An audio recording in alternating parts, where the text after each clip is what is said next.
Ginaot pa unta nga tinuod nga install gyud sa provincial hospital. Gawa sa provincial hospital dapat ang atong district hospital sa Kiblawan. Kaya ang tinuod gyud karon sa atong hospital no balance billing unta basta dunay PhilHealth.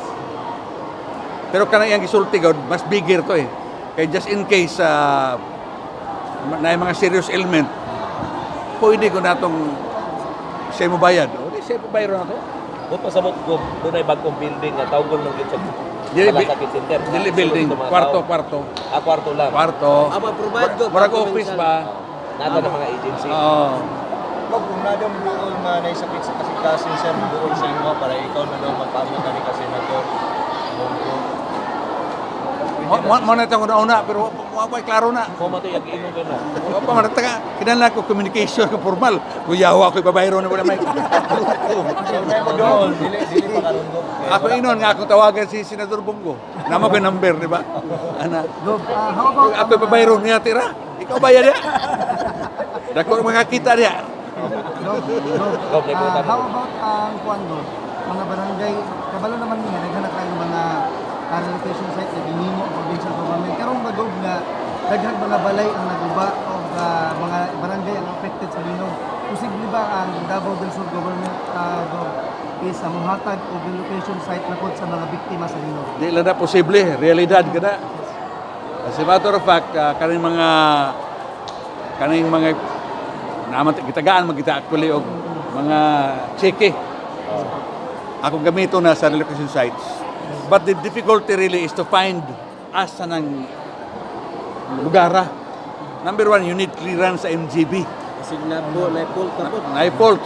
Number two, pwede lisura mangitag tao nga baligyag yuta. Gob, sa mensahe na magob sa isukli mo mensahe gob sa gibungat kaganihan ni Senador Bongo nga iyang bisyo e serbisyo iya kining gihiran tulad kanimo gob pinagi siya nakita dinhi sa atong lalawigan sa Davao del Sur. Inoon na nga wa ko'y bisyo, gawa serbisyo, gawa sa sekreto. Lagi na sekreto. Serbisyo gyapon ng sekretuhan. Di na sekreto ron gob na nakita mas magkatawan sa Davao del Sur. Alay, salamat bitaw mo. Pato trabaho diri serbisyo ra man gyud. Sakto mo.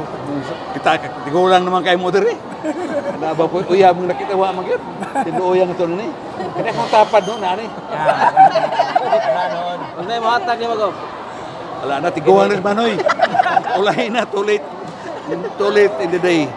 Pero nga Sige, sa open. padala ni President Duterte para sa Davao del Sur.